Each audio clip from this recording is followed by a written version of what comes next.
नमो ज्ञानेश्वरा नमो ज्ञानेश्वरा। निवृत्ती उदारा सोपानदेवा। मुक्ताबाई नमो त्रिभुवन पावनी। आद्यत्रयजननी देवांची जयांचे केलिया स्मरण। होय सकळ विद्यांचे अधिकरण। तेचे वंदू श्रीचरण श्री गुरूंचे ते नमस्कारुनी आता। हरिः ओम श्री परमात्मने नमः। अथ चतुर्थोऽध्यायः। आजी श्रवणेंद्रिया पाहले, जे येणे गीता निधान देखिले। आता स्वप्नचेही तुकले, साचा सरीसे।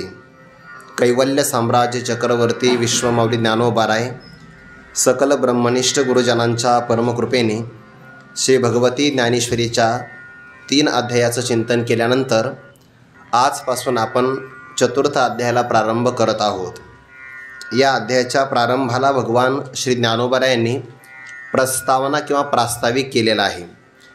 पहिल्या अध्यायामध्ये मंगलाचरण आहे। दुसऱ्या आणि तिसऱ्या अध्यायामध्ये मंगलाचरण न करता अगदी सरळ जो काही पूर्वापार आलेला विषय आहे त्या असणाऱ्या चिंतनाचा ज्ञानोबारांनी प्रारंभ केलेला। या चौथ्या अध्यायामध्ये सुद्धा मंगलाचरण नाही, प्रास्ताविक केलेला आहे। ज्ञानेश्वरीतल्या पूर्वखंड आणि उत्तरखंड या 2 खंडाचा जर आपण विचार केला, पहिल्या अध्यायापासून 9 अध्यायापर्यंत पूर्वखंड आहे। 10व्या अध्यायापासून 18व्या अध्यायामध्ये उत्तरखंड आहे। उत्तरखंडातला 10वा अध्याय 11वा जर अध्याय सोडला तर जवळपास सगळ्या अध्यायाला मंगलाचरण आहे, सगळ्या अध्यायाला। पण 11व्या अध्यायाला मात्र सरळ प्रारंभ। आता यावरी एकादशी। एकादशी म्हणजे 11वा अध्याय बरं, एकादशी म्हणजे व्रत नाही। आता यावरी एकादशी, कथा आहे दोही रसी। जेथ पार्था विश्वरूपेशी होईल भेटी, असा त्या 11व्या अध्यायामध्ये सरळ विषयाला प्रारंभ आहे। परंतु मग 12व्या अध्यायापासून जर आपण विचार केला तर सर्वच अध्यायामध्ये मंगलाचरण श्री गुरुनिवृत्तीनाथांचं स्तवन केलेलं आहे। आणि पूर्वखंडातला जर विचार केला तर काही अध्यायामध्ये मंगलाचरण, पण बऱ्याच अध्यायामध्ये मात्र सरळ सरळ त्या विषयाला प्रारंभ केलेला आहे। पैकी 4थ्या अध्यायाला प्रास्ताविक भूमिका आहे। वैकुंठवासी गुरुवरे घुले बाबा म्हणायचे, व या अध्यायाला ज्ञानोबारांनी प्रास्ताविक भूमिका तयार केलेली आहे, मंगलाचरण या अध्यायाला नाही। मग या अध्यायाला मंगलाचरण का बरं केलं नाही, करण्याची आवश्यकताही नाही। कारण का, पहिल्याच अध्यायामध्ये मंगलाचरण झालेलंच आहे। कोणत्याही ग्रंथाला प्रारंभ करत असताना निर्विघ्नपूर्वक तो ग्रंथ परिसमाप्तीपर्यंत जावा, त्या ग्रंथातल्या तत्त्वज्ञानाचा प्रचार प्रसार व्हावा आणि शिष्याला आत्मतत्वाचा अवगम व्हावा, या सर्व कार्यासाठी जो व्यापार केला जातो त्याला मंगलाचरण असं म्हणतात। विघ्नध्वंसाचा जो काही अनुकूल व्यापार त्याला आपण मंगलाचरण म्हणतो। त्या मंगलाचरणामध्ये पुन्हा 3 प्रकार, आता जवळपास हे आपलं सर्वांचं तयारच आहे। सगुण किंवा निर्गुण परमात्म्याचा निर्देश उल्लेख करणं याला वस्तू निर्देशरूप मंगल असं म्हणतात। किंवा आशीर्वादाची अपेक्षा करणं हे आशीर्वादरूप मंगल आहे। कनिष्ठ भाव धारण करून श्रेष्ठ महापुरुषांच्या समोर विनम्र भावाने नमस्कार करणं हे नमस्क्रियारूप मंगल आहे।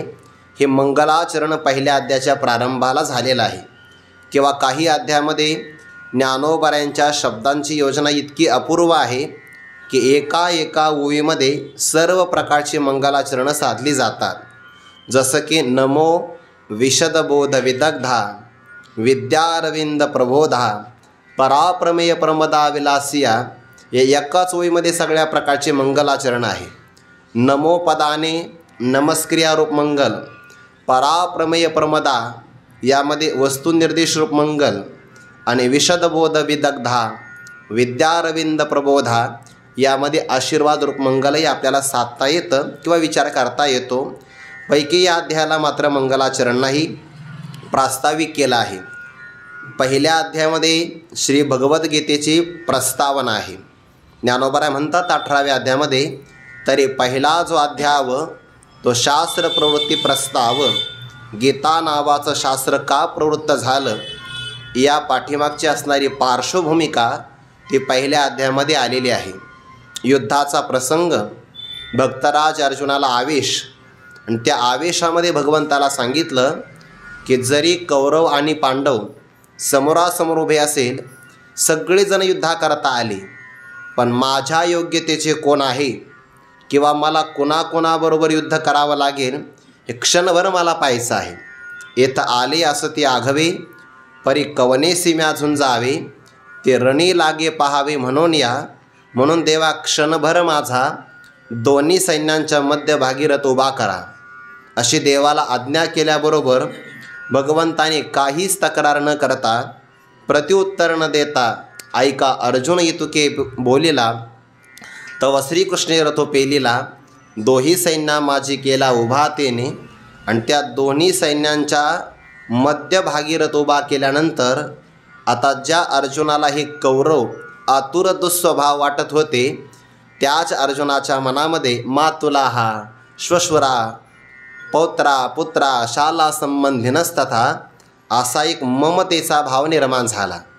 म्हणजे क्षत्रियाला युद्ध करावं तो त्याचा धर्म आहे, पण युद्धाच्या बाबतीमध्ये धर्म असतानाही मला पापाची प्राप्ती होईल, अधर्मबुद्धी जागृत झाली. म्हणजे हा असाधारण मोह आहे. आणि जे काही शरीरधारी असणारे देहाचे संबंधी त्यांच्याविषयी हे माझे नातेवाईक आहे, आत्मतत्वाला न जाणल्यामुळे हा साधारण मोह आहे. साधारण आणि असाधारण या दोन मोहांची निवृत्ती करावी, यासाठी रणांगणावर आलेल्या अर्जुनाला निमित्त करून भगवंताने गुह्य आत्मज्ञानाचा उपदेश केला. म्हणून पहिला अध्याय शास्त्र प्रवृत्तीचा हा प्रस्ताव आहे. आणि दुसऱ्या अध्यायामध्ये मोक्षदानी स्वतंत्र ज्ञानप्रदान हे शास्त्र येतुलाले दुजिसूत्र उभारिले. दुसऱ्या अध्यायामध्ये अशोचानन व शोचस्त्वम या श्लोकापासून देही नित्यम उद्योयम या 30व्या श्लोकापर्यंत आत्मज्ञानाचं प्रगटीकरण केलं. हे आत्मज्ञान ग्रहण करण्यासाठी अंतःकरणाची एक विशिष्ट योग्यता असावी लागते, आणि ती योग्यता निष्काम कर्माशिवाय येऊ शकत नाही. म्हणून काही कर्मयोगाचाही प्रारंभ दुसऱ्या अध्यायामध्ये केला. असं क्रमाक्रमाने ज्याने अंतःकरण शुद्धी प्राप्त करून घेतली आणि परमात्म स्वरूपाच्या ठिकाणी ज्याची बुद्धी स्थिर झाली, त्याला स्थितप्रज्ञ असं म्हणतात. त्याचीही लक्षणं दुसऱ्या अध्यायामध्ये जवळपास 18 श्लोकामध्ये भगवंतांनी प्रतिपादन केली.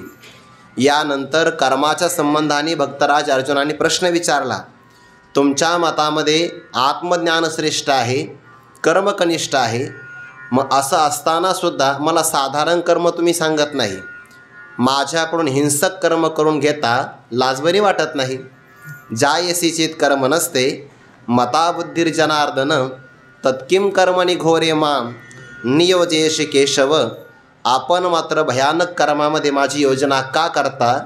आणि मग भगवंताने सांगितलं, अर्जुना, या लोकामध्ये 2 प्रकारची निष्ठा आहे. एक ज्ञानयोगाच्या माध्यमातून ज्ञानी पुरुषांची निष्ठा, आणि निष्काम कर्मयोगाच्या माध्यमातून कर्मयोगी पुरुषांची निष्ठा. या 2 निष्ठा प्रतिपादन करायच्या हा माझा उद्देश तुझ्या लक्षात आला नाही, असं म्हणून भगवंताने कर्मयोगाचा प्रारंभ या 3ऱ्या अध्यायामध्ये विस्ताराने सांगितला. आणि आतापर्यंत आपल्याला 2ऱ्या अध्यायामध्ये आणि 3ऱ्या अध्यायामध्ये श्री गुरु निवृत्तीनाथांच्या कृपेनं भगवान परमात्म्यांनी भक्तराज अर्जुनाचं निमित्त करून जे काही अत्यंत गुह्य असणारं गीताज्ञान प्रगट केलं, ते ऐकल्यानंतर ज्ञानोबाराय सगळ्या श्रोत्यांच्या समवेत स्वतःच्याही भाग्याचं वर्णन करून असं म्हणतात, किंबहुना हे श्रवणेंद्रियाचं भाग्य आहे, ते तुमच्याही आहे आणि आमच्याही परंपरेला ते प्राप्त झालं ना. म्हणून तर एवं गुरुक्रमे लाधले समाधिधन जे आपुले, ते ग्रंथे बांधोनी किंवा ग्रंथे बोधोनी दिदले गोसावी मज. परमार्थातलं असणारं हे भाग्य कसं काय आहे त्याचंही ज्ञानोबाराय वर्णन करतात. मुमुक्षूची ग्रंथामध्ये रुची वाढावी याकरिताही ज्ञानोबाराय या अध्यायाची प्रस्तावना तयार करतात. 14व्या अध्यायामध्ये भगवंताने ज्ञानाचं महत्त्व प्रतिपादन केलं आणि त्यावर ज्ञानोबाराय एक ओवीची रचना करतात. इदं ज्ञानमुपाश्रित्य मम साधर्म्य मागताः सर्गेऽपि नोपजायन्ते प्रलयेन व्यथन्ति च. यावर जेव्हा स्पष्टीकरण करतात तेव्हा ज्ञानोबारायांची एक ओवी आहे. ऐसी ज्ञानाची वाढी वानिली देवी आवडी, देवीची पार्थाही गोडी लावावया. हे ज्ञान ज्याला प्राप्त झालं तो सृष्टीच्या प्रारंभाला जन्माला येत नाही आणि प्रलय काळामध्ये कधी नष्टही होत नाही. असं ज्ञानाचं महत्त्व देवाने अत्यंत आवडीनं प्रतिपादन केलं. त्याचं कारण दोन. ज्ञानाचं महत्त्व कळावं पहिलं कारण, आणि दुसरं कारण श्रवण करत असताना भक्तराज अर्जुनाची आवड अत्यधिक वाढावी, वृद्धीला प्राप्त व्हावी. तसं ज्ञानोबारेसुद्धा अनेक प्रकारच्या मुमुक्षूंना या ग्रंथातली रुची प्राप्त व्हावी याकरिता ही प्रास्ताविक भूमिका तयार करत आहे. त्यापैकी पहिली ओवी आजी श्रवणेंद्रिया पाहले. दुसरा एक पाठ आहे आजी श्रवणेंद्रिया पिकले. जे येणे गीता निधान देखिले, आता स्वप्नचे हे तुकले साचा सरीशे. या अध्यायाला जेव्हा प्रस्तावना करतात तेव्हा ज्ञानोबाराय आजी शब्दाची योजना करतात. आजी म्हणजे आज, आज म्हणजे वर्तमान काळामध्ये, पण त्यातला एक पार्श्वभूमिकेचा भाग महत्त्वाचा आहे. जेव्हा आजी शब्द हा वर्तमान काळामध्ये येतो ना, तेव्हा दोन काळाचा संबंध लावता येतो. वर्तमान काळाला भूतकाळाची पण अपेक्षा असते आणि वर्तमान काळाला भविष्य काळाचाही संबंध असतो. आज आपल्याला जे प्राप्त झालं ते आपल्या भूतकाळातली साधना होती आणि भविष्य काळामध्ये जे आपल्याला मिळणार आहे ते आपल्या वर्तमान काळावर अवलंबून आहे. एखाद्या पुरुषाला जर व्यावहारिक लाभ होत असेल तर तो व्यावहारिक लाभ मिळवण्यासाठी भूतकाळातले त्याचे कर्मच कारण आहे. आणि एखाद्या साधकाला जर पारमार्थिक लाभ आता होत असेल तर त्यालाही कारण त्याचा भूतकाळातला प्रयत्नच अवलंबून आहे. किंबहुना भविष्य काळात काय मिळवायचं तेही आपल्या वर्तमान काळावरच अवलंबून आहे. वर्तमान काळावरून आपल्याला भूतकाळाचा अंदाज लावता येतो आणि भविष्य काळातली वाटचालही निश्चित करता येते. वर्तमान काळ इतका महत्त्वाचा आहे. ज्ञानोबारांची एक ओवी आहे, तरी जाणे जे झाड फुले, मानस जाणी जे बोले, का भोगे जाणी जे केले पूर्वजन्मीचे. आपल्या वर्तमान काळातल्या भोगावरून गतजन्मात आपण काही संपादन केलं हे आपल्याला कळतं आहे. आणि ज्या अर्थी ज्ञानोबाराय आजी शब्दाची योजना करून वर्तमान काळातलं श्रवणेंद्रियाचं भाग्य सांगतात, याचा अर्थ या श्रवणेंद्रियाला हे गीता निधान मिळण्यासाठी गत जन्मात केलेली साधना उपयोगाला आली, म्हणून केलेला परमार्थ कधीच वाया जात नाही. वैकुंठवासी गुरुवारी घुले बाबा सांगायचे, बुवा जो कितीही केला तरी जो आपल्यासोबत येऊ शकत नाही त्याला प्रपंच किंवा संसार म्हणतात, आणि जो थोडासाही केला तरी आपल्यासोबत येतो त्यालाच परमार्थ असं म्हणतात. म्हणून साधकाने आपल्या जीवनामध्ये इतके चांगले प्रयत्न करावे की याच जीवनाचा शेवट होत असताना भगवत प्राप्ती आपल्याला झाली पाहिजे, किंवा ती जर नाही झाली तर इतके प्रामाणिक प्रयत्न असावे की आगामी जन्मामध्ये जी बुद्धी आपल्याला कमवायची आहे ती आताच कमवली पाहिजे. कारण परमार्थामध्ये जी बुद्धी आज आपण कमवली आहे, जी अंतःकरणाची भूमिका संपादन केली, ते जशास तशी आपल्याला आगामी जन्मामध्ये प्राप्त होते. आणि मागील जे सद्बुद्धी जेथ जीवित्वा जाहली होती अवधी, मग तेची पुढवती निरवधी नवी लाही. ही ज्ञानोबारांची 6व्या अध्यायातली ओवी आहे. पूर्वाभ्यासेन तेनैव ह्रियते हे वशोपि सहा, जिज्ञासूरूपयोगश्च शब्द ब्रह्माती वर्तते. मागच्या जीवनामध्ये ज्या सद्बुद्धीचा आपल्याला वियोग प्राप्त झाला तीच असणारी बुद्धी आपल्याला पुन्हा मिळते भविष्य काळामध्ये किंवा भावी जीवनामध्ये. यातून आपल्याला पुनर्जन्म मान्य करावा लागतो आणि मागील जे सद्बुद्धी यामध्ये पूर्वजन्मही मानावा लागतो, भविष्यामध्ये मिळणार आहे. थोडक्यात सांगायचा भाव की वर्तमान काळामध्ये जे फळ मिळतं, पारमार्थिक असो किंवा व्यावहारिक, त्याला आपले भूतकाळातले प्रयत्न कारणीभूत होते म्हणून ते फळ मिळालं. परमार्थामध्ये आणि व्यवहारामध्ये फरक आहे. असं म्हणतात, व्यवहारामध्ये मनुष्याचे डोळे चांगले असावे आणि परमार्थामध्ये कान चांगले असावे. कारण व्यवहारामध्ये संपूर्ण व्यवहार जर करायचा असेल, आपल्याला कळतं आहे बघा, ते ज्याला डोळे नसेल त्याला चांगला व्यवहार करता येत नाही. परमार्थामध्ये कानाचं भाग्य फार महत्त्वाचं आहे. कान चांगले असले पाहिजे. त्या कानालासुद्धा चांगलं जर ऐकायला भेटलं तर ते कानाचं भाग्य आहे.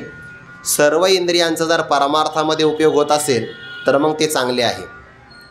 संत चरित्रामध्ये एक कथा येते, पायाचं भाग्य केव्हा चांगलं, जर त्या पायांकडून तीर्थयात्रा होत असेल तर. ते कुर्मदास महाराजांचं चरित्र आलेलं आहे.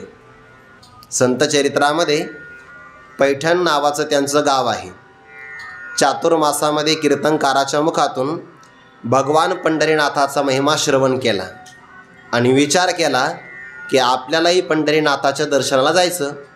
गावातल्या लोकांना सांगितलं. गावातले लोक म्हटले, आम्हाला हातपाय असताना जाणं होईना, तुला हातही नाही पायही नाही, कसं काय जाणार? ते बोले, माझा निश्चय आहे, जायचं म्हणजे जायचं मला. मग कसं जायचं? देह जावो अथवा राहो, पांडुरंगी दृढ भावो, देह असो माझा भलती ठाई, चित्त तुझे पायी राही, अशी प्रार्थना केली. जायचे मला. मग आता पांगळा व्यक्ती आहे, हातही नाही, कसा जाणार? कसा तरी खुरडत निघाला. पैठणपासून फक्त गावाच्या बाहेर आले आणि देवाला असं वाटलं सहाय्य करणारं कोणीच नाही. आपण या भक्ताला सहाय्य केलं पाहिजे ना. मनुष्याला पाय असो, हात असो अथवा नसो, परमार्थ करता येतो. कुर्मदास महाराजांचं चरित्र आहे. आंधळा असतानाही परमार्थ करता येतो. सूरदासांचं चरित्र आहे. पशुपक्षी असेल तरी परमार्थ करता येतो. गजेंद्रांचं उदाहरण आहे.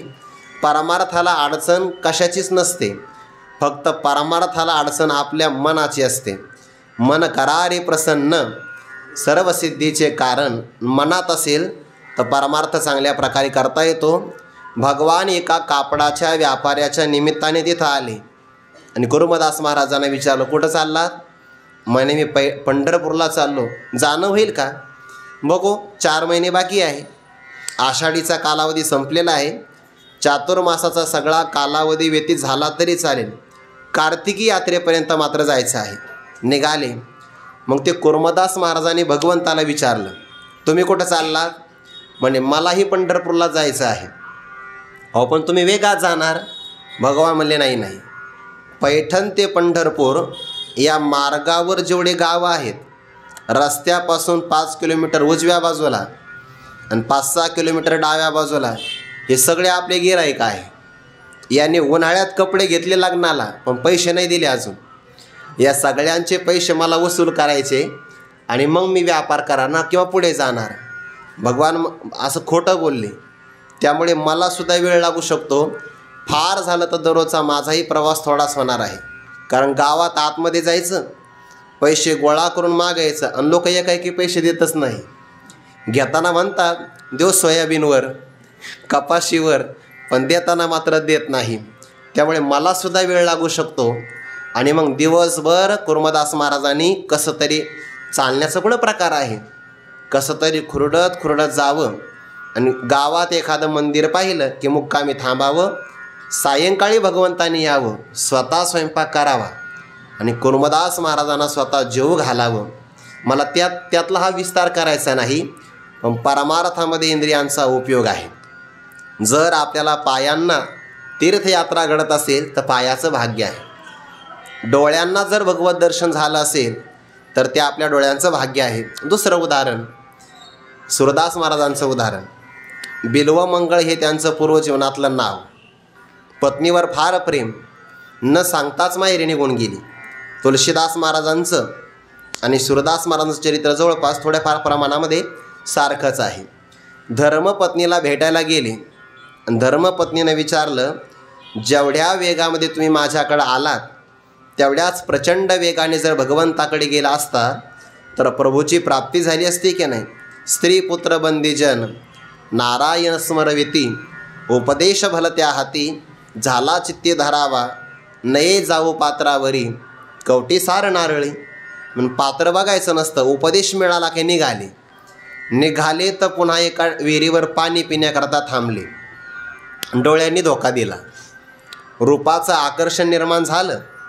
आज आपल्या नेत्रेंद्रियांनी आपल्याला धोका दिला, डोळेच फोडले. नावच पडलं मग सूरदास. आंधळे झाले पण रस्ता मात्र सोडला नाही. रोषे निघाले अवचटे, पडिले द्वारकेचे वाटे, ते सिने परिसुनाटे नवचती पदे. रागावून एखादा व्यक्ती निघाला घरातून आणि अकस्मात द्वारकेच्या रस्त्याला लागला किंवा पंढरीच्या दिशेला लागला तर त्याच्या पायाला कष्ट होतात पण ती पावलं वाया जात नाही. रोषे निघाले अवचटे, पडिले द्वारकेचे वाटे, ते शिने परिसुनाटे नवचती पदे. द्वारकेच्या रस्त्याला निघाले, जात असताना आंधळे आहे. आता कोण रस्ता सांगणार? पण श्रद्धा फार चांगली. एका गावातून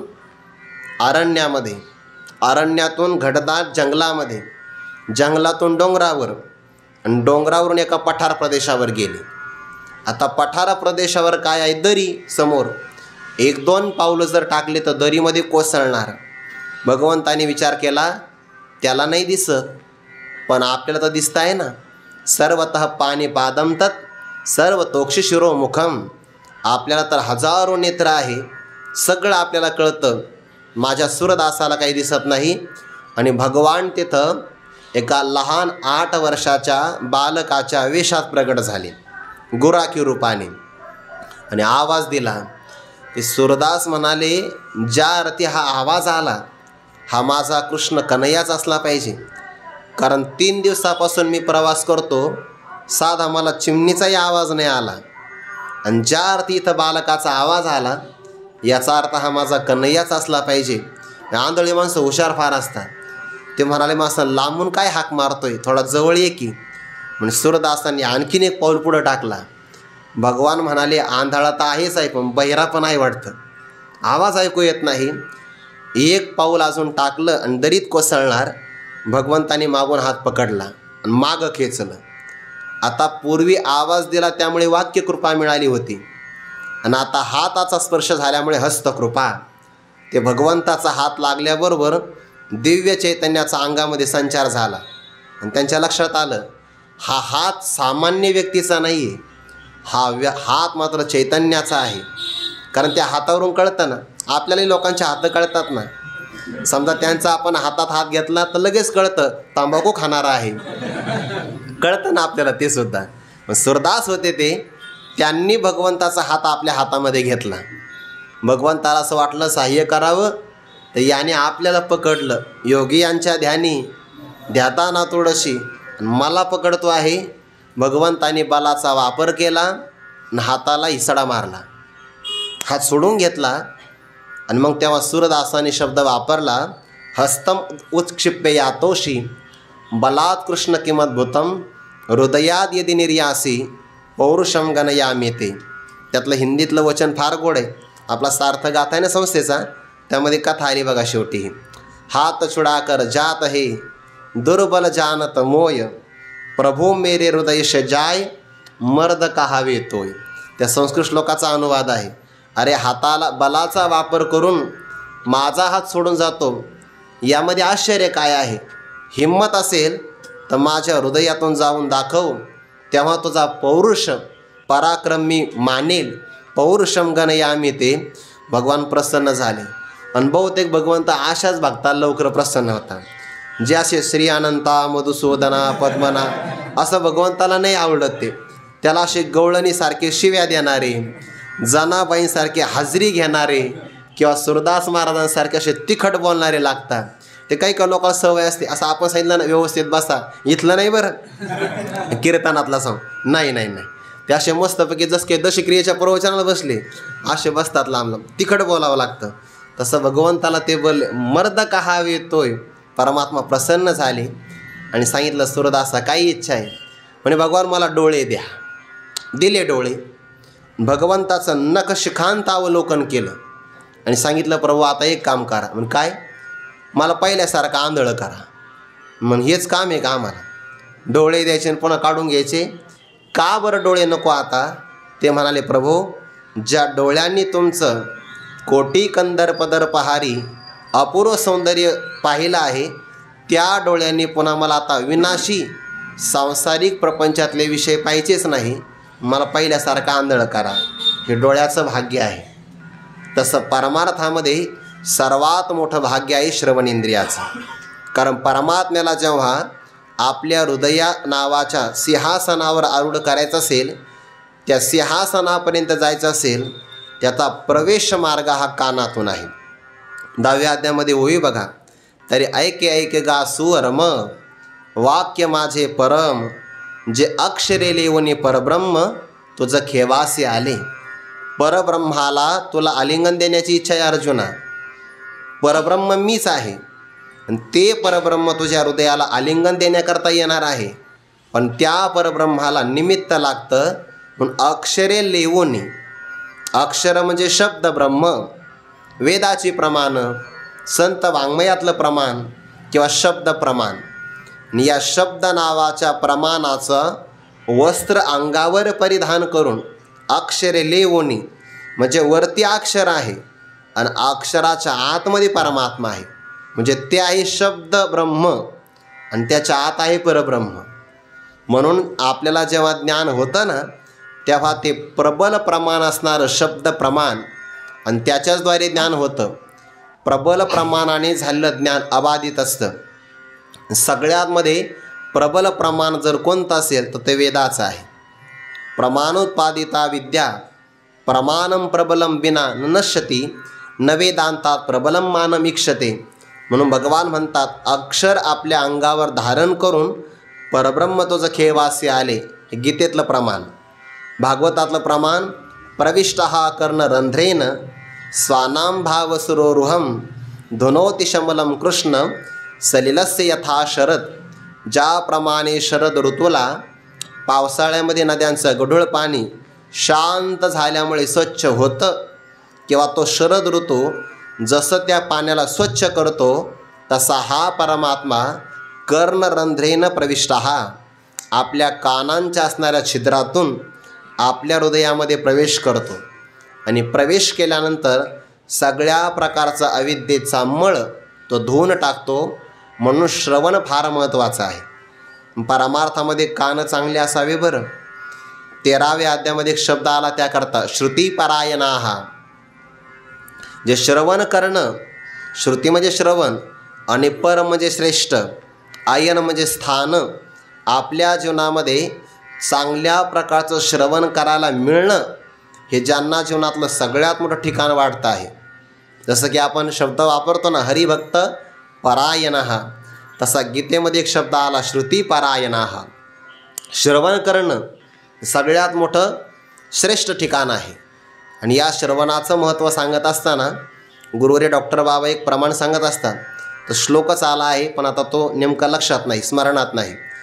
जेव्हा आपण अध्यात्माचं श्रवण करायला आपल्या घरापासून निघतो, तेव्हा एका एका पावलात किती पुण्य होतं आपल्याला, त्या पुण्याची गणना तिथं सांगितलेली आहे. मोजणी सांगितली की एखादा व्यक्ती अमावस्यानंतर प्रतिपदेपासून पुढच्या अमावस्यापर्यंत जे व्रत करतो त्याला चांद्रायन व्रत असं म्हणतात.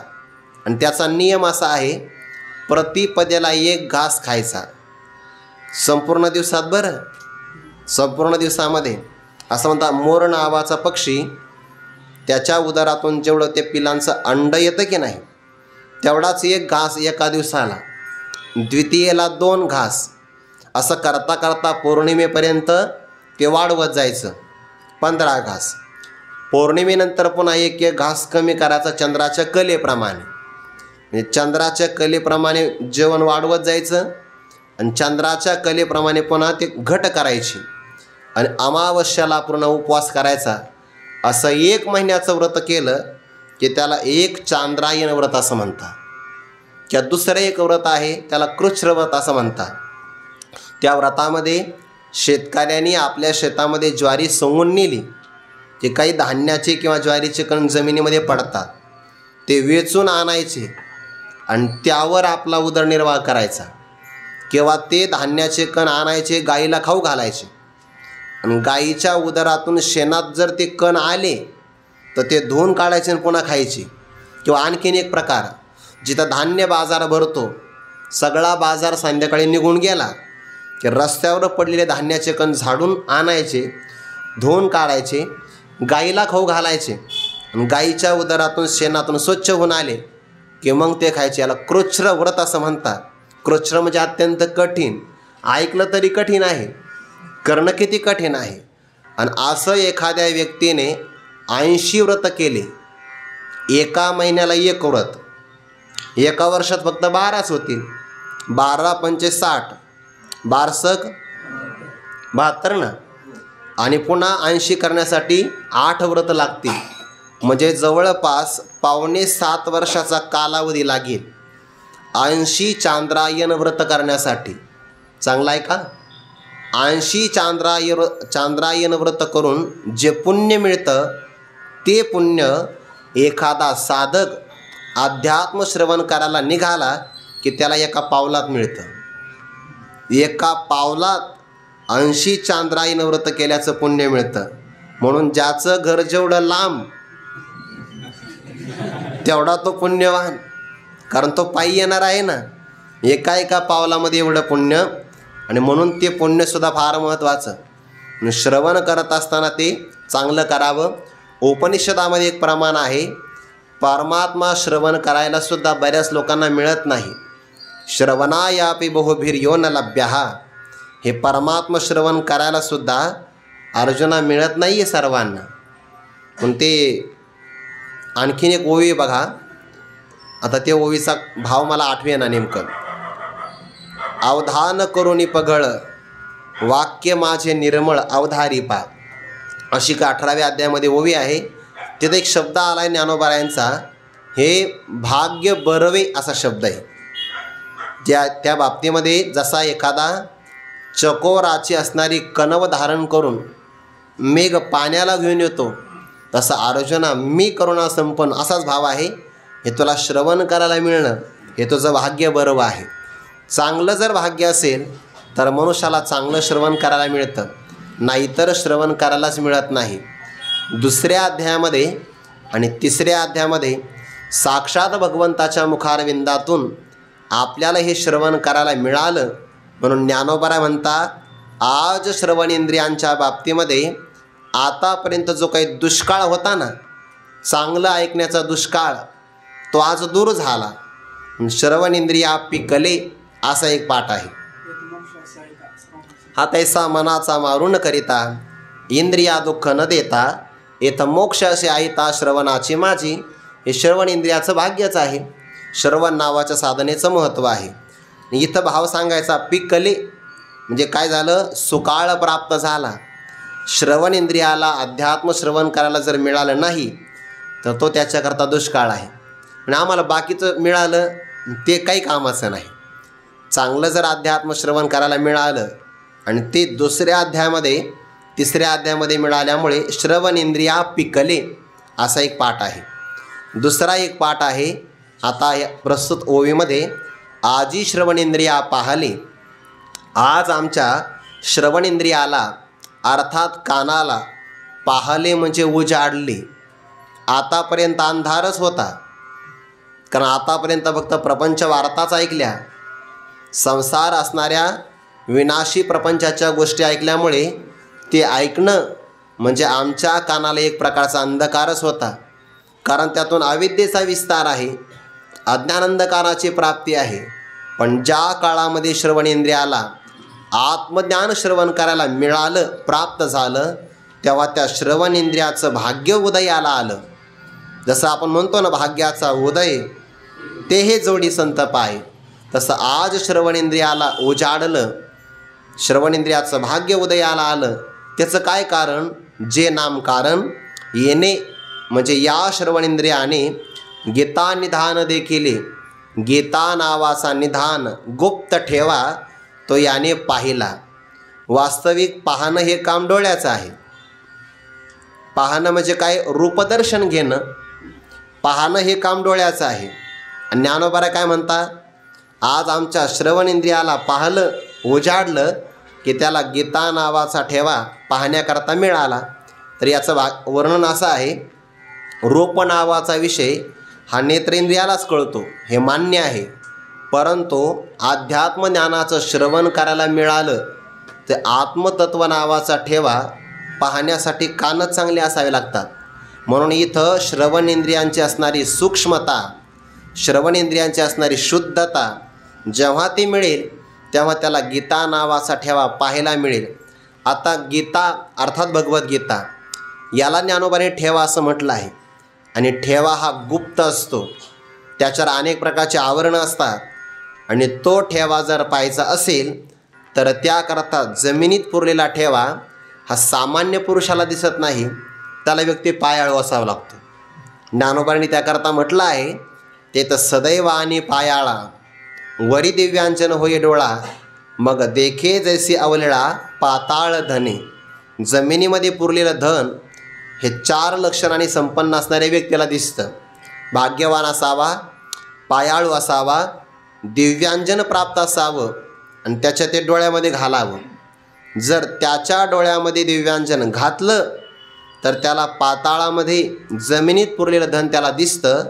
तसं कृष्णांजन एक वेळा हे ज्ञानांजन आहे आणि हे ज्ञानांजन डोळ्यात नाही, हे कानात घालावं लागतं.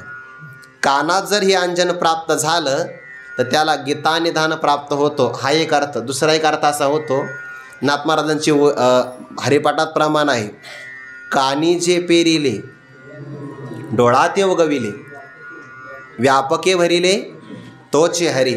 यातला एक भाव असा घेता येईल, जेव्हा श्री गुरु आपल्याला तत्वमस्यादी महावाक्याचा उपदेश करतात, ब्रह्मज्ञानाचा उपदेश प्राप्त झाला की 3 शरीरं आणि पंचकोश याच्या अतीत असणारा आपल्याला आत्मज्ञानाची प्राप्ती होते. आणि तोच आत्मा श्रुती प्रमाणानुसार देश काल वस्तू परिच्छेद ब्रह्मरूपाने व्यापक आहे, म्हणजे सर्वगत आहे. म्हणून जेव्हा कानाने आपल्याला उपदेश प्राप्त झाला तेव्हा ते आत्मतत्व ब्रह्मरूपाने आता सगळीकडे विद्यमान आहे हे जेव्हा ते पाहतो तेव्हा असा भाव करता येईल, श्रवणेंद्रियाने पाहिलं पण त्याची अनुभूती मात्र नेत्रेंद्रियाला आली. जसं की 10व्या अध्यायामध्ये विश्वरूप ऐकलं, आपलं विभूती योग ऐकला आणि मग अर्जुनाच्या मनातली इच्छा निर्माण झाली की मी या इहीची तो ही डोळा झोंबावे विश्वरूपा सकळा.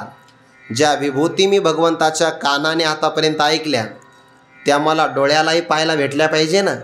भगवंतांनी दिव्यम ददामि ते चक्षुः, गीतेमध्ये आलेली काही चक्षु आहे, ते स्वचक्षुषा दिव्यम ददामि ते चक्षु आणि पश्यन्ति ज्ञानचक्षुषाः. जेव्हा आपल्याला श्रवणेंद्रियाला हे ज्ञान श्रवण करायला मिळतं तेव्हा ज्ञानचक्षु प्राप्त होतो. आणि या ज्ञानचक्षुमध्ये गीतानिधान, भगवद्गीता नावाचं निधान ठेवा, त्या ठेवा कोण आहे? साक्षात परब्रह्म हा गीतेचा ठेवा आहे. आणि ते परब्रह्म जर अनुभवाला मिळालं देखील आणि श्रवणेंद्रियाचं भाग्यच आहे. आजी श्रवणेंद्रिया पाहले जे येणे गीता निधान देखील, अनुभूती आली. कारण जे श्रवण केलं त्याचा अनुभव जर आला तर ते आपल्याला हस्तगत झालं किंवा त्याचा साक्षात अनुभव दर्शन झाला सार्थ करता येतो. आणखीन यातला एक भाव असा आहे, गीता निधान असं म्हटलं आहे हे ब्रह्मज्ञान आहे. आणि ज्याप्रमाणे सामान्य ठेवा जमिनीमध्ये झाकलेला असतो तसं गीता नावाचं हे ब्रह्मज्ञान झाकलेलंच होतं की नाही. कुठं झाकलं होतं? भगवंताच्या हृदय नावाच्या मंदिरामध्ये झाकलेलं होतं. आणि ते भक्तराज अर्जुनाने ते मात्र बाहेर काढण्याचा प्रयत्न केला. म्हणून भगवंताने म्हटलंय, मज चैतन्य शंभूचा माथा जो निक्षेप होता पार्था, तया गौतम झालास्य असता निधी तुगा, गौप्यधन काढिले माझे आजी तुवा. माझ्या हृदयामध्ये असणारं गुप्तधन अर्जुना तू आज काढलेलं आहे. पण हे गीता निधान पाहण्याकरता मिळालं आणि त्याचा परिणाम काय झाला? आता वर्तमान काळातली अनुभूती आहे, स्वप्नची हे तुकले साचा सरीशी. या उत्तरपदाचे 2 अर्थ होतात. आता हे स्वप्नची, कोणतं स्वप्न आहे बरं? या सोयीचा अर्थ केला तर गीता नावाचं निधान किंवा गीतेतलं असणारं ब्रह्मज्ञान भगवंताच्या मुखातून श्रवण करायला मिळालं, ही स्वप्नवत गोष्ट आहे. म्हणजे कठीण आहे, स्वप्नातसुद्धा मिळणं कठीण आहे. पण स्वप्नाची हे साचा सरीशी तुकले, एखादा व्यक्तीला स्वप्न पडावं आणि स्वप्नामध्ये त्याने जे पाहिलं जागृतीमध्ये आल्याबरोबर त्याला ते जर दिसलं तर तो काय म्हणतोय, वा आज माझं जे स्वप्न आहे ना ते खरंच झालं. आणि काही काही स्वप्न खरे पण होतात. ते जगद्गुरु तुकोबारांना काय पडलं, स्वप्नच पडलं की नाही. स्वप्न पडिला विसर स्वप्ना माझी, स्वप्नामध्ये गुरूंचा उपदेश प्राप्त झाला. ते हरिश्चंद्र राजाने दान केलं राज्याचं, कुठं केलं, स्वप्नातच केलं, पण खरंही बाहेर करावं लागलं. किंवा विठ्ठलपंतांना स्वप्नच पडलं की नाही. हे सगळे स्वप्न खरे होतात. जरी स्वप्न आपण शास्त्रामध्ये मिथ्या असं मानलं, पण स्वप्न जागृती नावाचा एक प्रकार आहे. त्या 3 अवस्थेचे 9 प्रकार केले. जागृती, स्वप्न आणि सुषुप्ती या प्रत्येकाचे पुन्हा 3-3 प्रकार. जागृती स्वप्न, जागृत सुषुप्ती, स्वप्न जागृती, स्वप्न सुषुप्ती, सुषुप्ती जागृती, सुषुप्ती स्वप्न आणि सुषुप्ती असे 9 प्रकार केले. त्यामध्ये स्वप्न जागृती, स्वप्नामध्ये स्वप्न पडलं पण जागृतीमध्ये खरं होत असेल तर ती स्वप्न जागृती आहे. तसं गीता निदान ऐकायला कठीण आहे, मिळणंच कठीण आहे, पण मिळालं ना. स्वप्नाची हे तुकले साचा सरीशे. आणि एक दुसरा अर्थ असा आहे तर बाबांच्या मुखातून ऐकला, ज्या व्यक्तीला ब्रह्मज्ञान प्राप्त होतं त्या व्यक्तीच्या बाबतीमध्ये 2 गोष्टी घडतात. एक, त्याला परमानंदाची प्राप्ती होते आणि दुसरी सकल दुःखाची आत्यंतिक निवृत्ती. ते आत्यंतिक निवृत्ती करत असताना जगतामध्ये येणारे सगळे पदार्थ मिथ्या ठरतात. मावळवीत विश्वाभासू नवल उदयला चंडांशू अद्वयाब्जनी विकासू वंदू आता. किंवा आगापै पंडू कुमारा येता स्वरूपाची आघारा करी तसे आडवारा विश्वाभासू जो. ज्या जगताला आपण सत्य मानतो त्या जगताला ब्रह्मज्ञानानंतर सत्यत्व येत नाही, त्याची आणि स्वप्नस्थ पदार्थांची सत्ता एक होऊन जाते.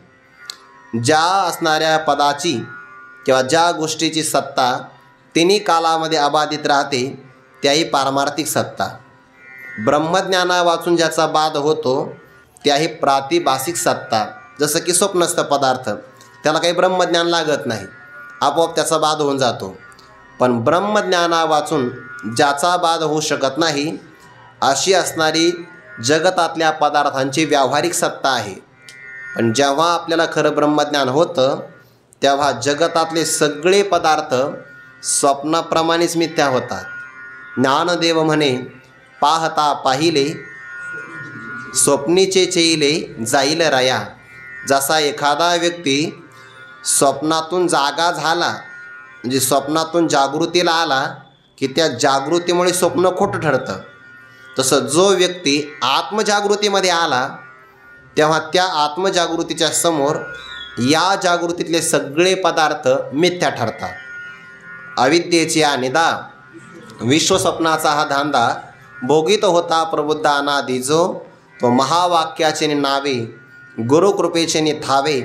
माथा हात ठेवणे नव्हे थापटेला जैसा तैसा विश्वस्वप्नेशी माया.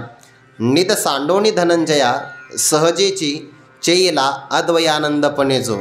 आणि मग तेव्हा मृगचळाचे पुर दिसते एक निरंतर हारपतिका चंद्रकर फाकता जैसे. जसा मृगजळाचा पूर आपल्याला दिसावा पण तो केव्हा हरवतो, चंद्राचं किरण जर उदयाला आलं तर दिसणाऱ्या मृगजळाचा पूर ज्याप्रमाणे हरपून जावा, तसं जेव्हा गीता निधान गीतेचं असणारं ब्रह्मज्ञान ब्रह्मरूप ठेवा प्राप्त झाल्याबरोबर ज्या जगताला आपण सत्य म्हणून होतो ना, साचा सरीशे खऱ्यासारखं वाटणारं हे जगत स्वप्नाची तुकले स्वप्नाच्या तुलनेला प्राप्त होतं. 2 अर्थ केल्या. पहिला अर्थ झाला की गीता ऐकायला भेटणं हे स्वप्नच, पण ते खऱ्यासारखं झालं, म्हणजे सत्यात उतरलं. कठीण होतं पण उतरलं सत्यामध्ये. आणि त्याचा परिणाम असा झाला की चालविती व्यवहार सत्य म्हणून. जो जगतातला व्यवहार आपण सत्य म्हणून चालवित होतो तो व्यवहार आता फक्त दिसण्यापुरता आहे, किंवा त्याला आपण बाधितानुवृत्ती असं म्हणतो आहे. तो व्यवहार दिसण्यापुरता आहे, पण पहिल्यासारखं मात्र त्याला सत्यत्व आता नाही.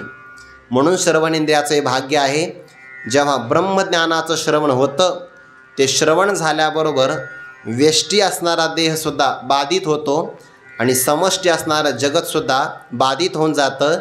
जसा स्वप्न प्रपंच माझ्या असणाऱ्या अविद्येच्या रूपाने कल्पित आहे तसा जागृत प्रपंचसुद्धा माझ्याच मायेनं कल्पित आहे. म्हणून जागृत असणारा प्रपंच आणि स्वप्न यांची एक सत्ता होऊन जाते. स्वप्नाचे हे तुकले साचा सरीशे, हा त्याचा ज्ञानाचा परिणाम सांगितलेला आहे, त्याचं फल सांगितलं. या श्रवणेंद्रियाचं सगुण भक्तीमध्ये सुद्धा फार महत्त्व आहे. रुक्मिणी मातेच्या बाबतीमध्ये उदाहरण आहे की देवर्षी नारदांचं एकदा आगमन झालं आणि आगमन झाल्याबरोबर भगवान परमात्म्याचे असणारे गुणानुवाद देवर्षी नारदांनी कथन केले. कथन केल्याबरोबर रुक्मिणी मातेनं भगवंताला पत्र पाठवलं की आगामी काही काळामध्ये माझं लग्न होणार आहे, पण मनोमन मी तुम्हाला माझ्या जीवनातला वर म्हणून स्वतः स्वीकार केला आहे, स्वयंवर. म्हणून प्रभू हे माझं पत्र आहे, या पत्राच्या उत्तरादाखल आपण माझा स्वीकार करावा. आणि जर स्वीकार तुम्ही करणार नसेल तर मग मी आत्महत्या करेल. म्हणजे आत्महत्या करणं तर दोष आहे. मग दुसऱ्या कोणाच्या सोबत विवाह करण्यापेक्षा आत्महत्या केलेलीच बरी. तिथं उदाहरण दिलं आहे. रुक्मिणी माता भगवंताला सांगते आहे, एखादी शिकार जर सिंहाची असेल आणि जर कोल्हा ती शिकारण येत असेल, अपमान सिंहाचा आहे. तुम्ही पराक्रम करा आणि मी रुक्मिणी माता जी आहे माझा स्वीकार करा. शिशुपालाच्या सोबत मला लग्न करायचं नाही. ते पत्र पाठवलं सुदैव ब्राह्मणाकडे, दुसऱ्याकडे पाठवता येत नाही. हे जगातलं पहिलं प्रेमपत्र, पहिलं, कारण त्यामध्ये भक्तिप्रेम आहे. आणि ते पत्र पाठवलं आणि त्या पत्रामध्ये रुक्मिणी माता म्हणतात, तुमच्याकडे माझं चित्त काळकृष्ट झालं, आजी श्रवणेंद्रिया पाहली, श्रुत्वा गुणान भुवन सुंदरम, ते तुमच्या असणारे गुण ऐकल्याबरोबर निर्विश्य कर्णविवरई हरतोंग तापम, तुमचे असणारे गुणानुवाद त्यांनी माझ्या कानात प्रवेश केल्याबरोबर माझ्या जीवनातले त्रिताप निघून गेले. निर्विश्य कर्णविवरई हरतोंग तापम ते पत्र आहे. जसं ते श्रवण केल्याबरोबर रुक्मिणी मातेला वेध लागला, तसं परमार्थातलं श्रवण केल्याबरोबर आज आम्हाला गीतानिधान देखील आहे, त्याचा परिणाम हा झाला. ब्रह्मज्ञानामध्ये जागृत प्रपंच आणि स्वप्न प्रपंच समान सत्तेमध्ये येतो.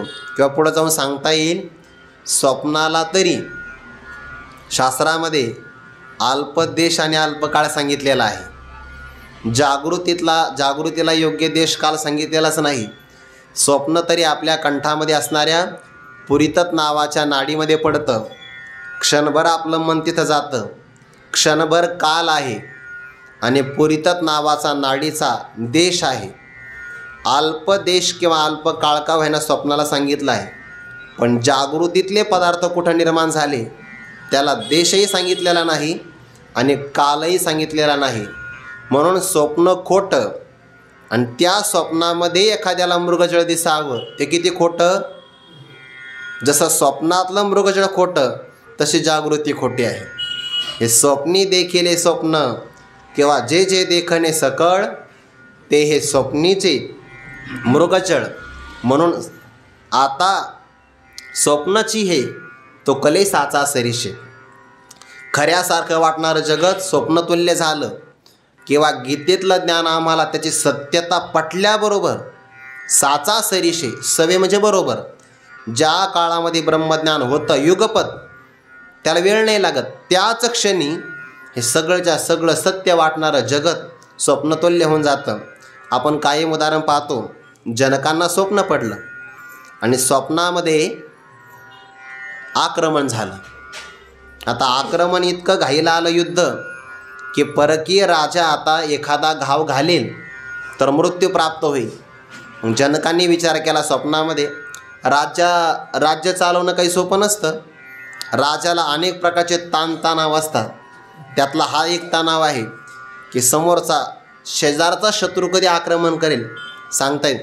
सतत दक्ष राहावं लागतं, सतत गुप्तहेर संघटना आणि रक्षण करणारे सैनिक कायम ठेवावे लागतात. युद्ध जरी नसेल तरी कायम युद्धाची तयारी ठेवावी लागते.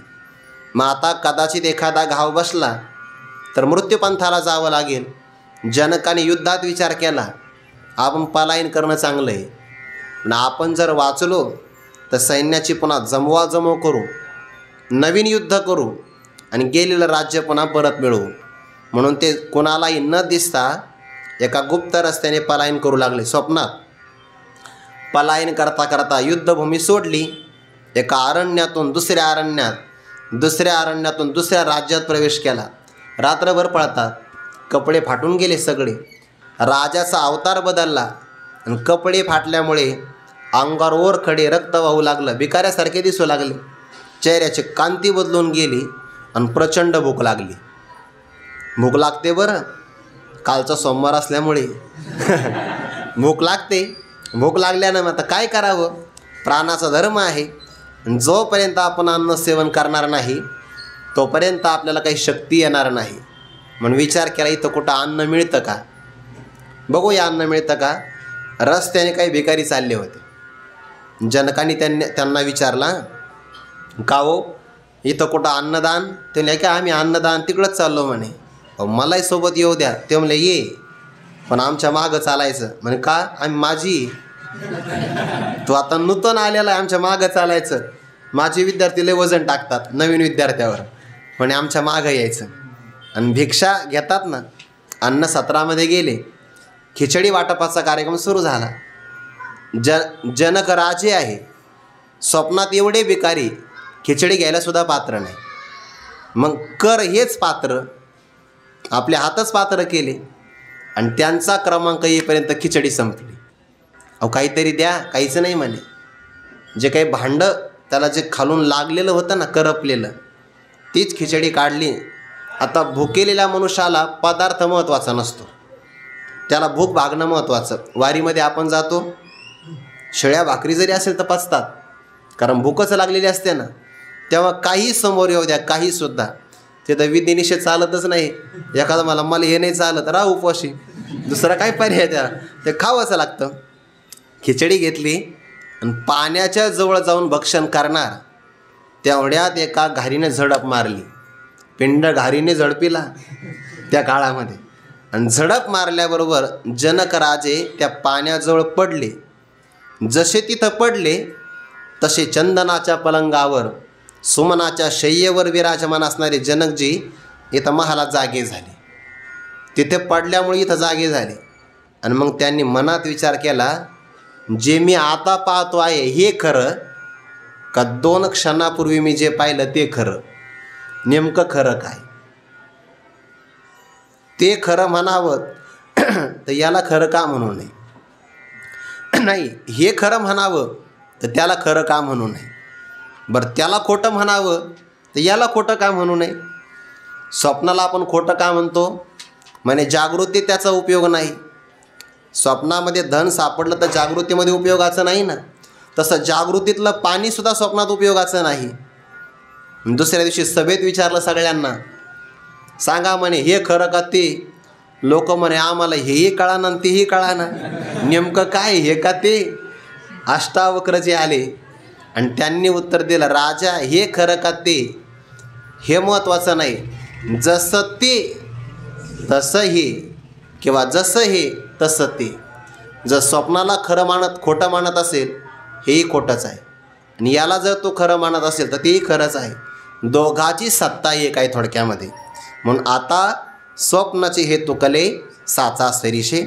आणखीन काही चिंतन करता येईल तो विचार आपण उद्या पाहू. कुंडली कवरदारी विठ्ठल श्री ज्ञानदेव तुकाराम माऊली ज्ञानेश्वर महाराज की जय. जगद्गुरु तुकाराम महाराज की जय. सद्गुरु जोग महाराज की जय.